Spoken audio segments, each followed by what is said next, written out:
questions. Let's speak to an AI expert, Dan Södergren. Morning, Dan. Good morning. So how different is this going to appear to people when they go and try and do a search? Well, I think the key thing here is it's a big difference. It might not feel like a big difference, but this is actually a paradigm shift in how the internet is used. I'll give you the analogy of maybe going to a library. You know, there's old-fashioned things with librarians, etc., and proving how old I am, of course. And you go to a library and you're the librarian, and he'd say, "Oh, I want to learn about this," and he or she would maybe say, "There's 10,000 books we've got, but here are the top 10." It's kind of how Google used to do the searches. You'd go do a search, and it'd show you all these websites. Now what Google's planning to do is that librarian becomes a sage of all knowledge, and in fact says to you, "Don't worry about reading all those books. I've got the answers here for you right now. Here are the answers." So you no longer get that big long list of all these different places you go to, which of course are websites. Instead, you get the answers given to you by the AI. Does that make sense as a metaphor? Yeah, it does. So, I mean, there's so many questions here, aren't there? I mean, the first and most obvious one, perhaps, is, does this mean that people are going to have less occasion to actually go on to websites? Is that a silly thing? Do you know what I mean? I do. Because normally you come up with these results and then you click through and you look and you read the piece. But now, if it's just giving me a summary, I don't need to do that. So that's a big threat to that sort of ecosystem. That's exactly why it's a paradigm shift, right? Yeah. That's exactly why. And isn't that how Google makes money? Well, there's two things here. You've got to remember, I'll come to the first one, which is Google realized 10 years ago, very famously 5 years ago, said it's no longer a search engine, it's an AI machine. Yes. So Google knew where the future was going, obviously by helping create it and buying companies like Demis's DeepMind 10 years ago. They knew where the direction of travel was going, right? But the thing is, as you rightly say, lots of websites make money from existing where people will click on them and read them. And if you're using AI mode, the drop in clicks is about 80%. Wow. So it fundamentally breaks that model of the internet and that business. So if you're newspapers, publishers, content creators, all those things, what we're looking at here is what you might call the closed web rather than the open internet. No longer is it important what keywords you're putting in. It actually completely changes digital marketing, and that thing we used to call SEO, search engine optimization, is now more about artificial intelligence EO, AIEO. I don't think that's ever going to catch on, but there you go. No, it sounds like old McDonald's.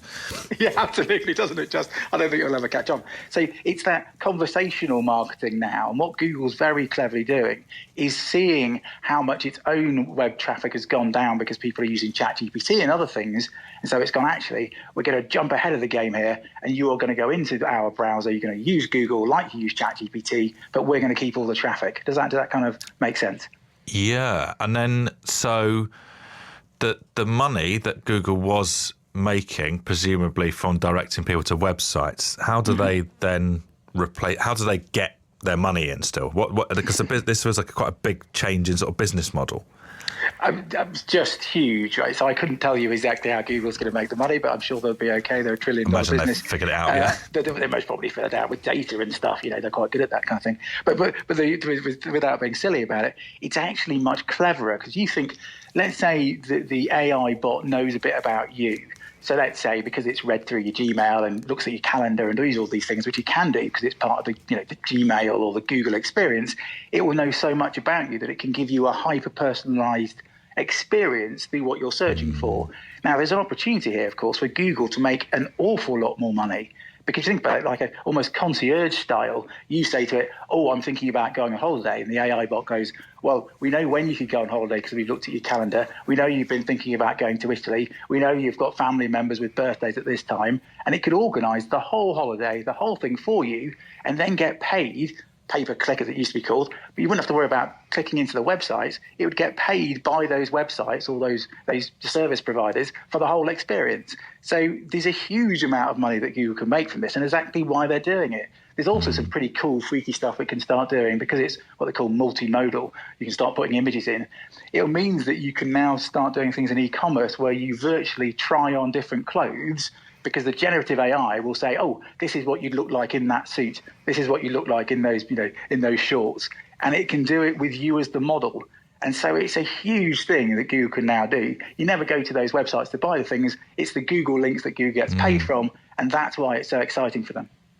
how worried do we need to be? I mean, I know we've always been slightly worried about this, but about bias due to existing biases out there in the kind of massive data set online, and not just bias, but also examples where the AI just makes stuff up. Like someone sent something to me about me the other day that was just false, and I don't know how they found it, but and I couldn't, for the life of me, I couldn't figure out how the AI would have come up with this. But obviously, it doesn't know anything. It just sort of, it works in quite a weird way.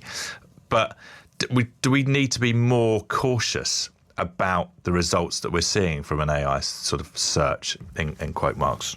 Well, again, yes and no to this. This is what we call the hallucinations, right? Yeah. Hallucinations of AI. And of course, the technology is getting better and better and better. So actually, those hallucinations are getting less and less and less. But of course, AI is not infallible. It's artificial intelligence, and there are different ways of doing artificial intelligence. Google Gemini is just one, ChatGPT, Claude. There's lots of other ones. Some are better at hallucinating or worse at hallucinating than others. So it's really horses for courses, especially if you're using it for work. But the real deep thing underneath this, and you talked about bias there, but it's hugely important, is if you're not doing the searches, if you're not reading the websites, if you're not doing the investigative kind of journalism almost yourself, and you're just believing the AI, that AI can be changed for political reasons or any reasons that Google sees fit. Now, the thing with search engine optimization, you couldn't really change that because that was like changing the internet. You could change the algorithm so people got top and bottom, yes, but you couldn't really change the fundamental bit, which is the root of knowledge. But with AI, of course, you could say, actually, we've just been told by someone in the world of politics that we don't want, we don't want to have this kind of political view of this.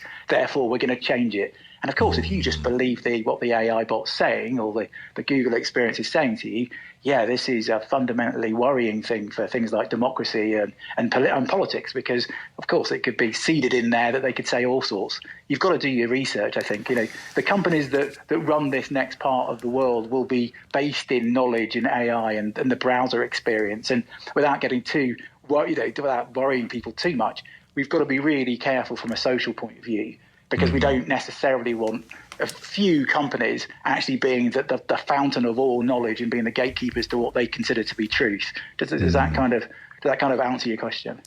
Yeah, it does. And I'll be honest, Dan, it does worry me. I feel a little bit sick about it, but I'm sure I'll get used to it. Cheers. Have a good day. Thanks very much. That is AI expert Dan Södergren there.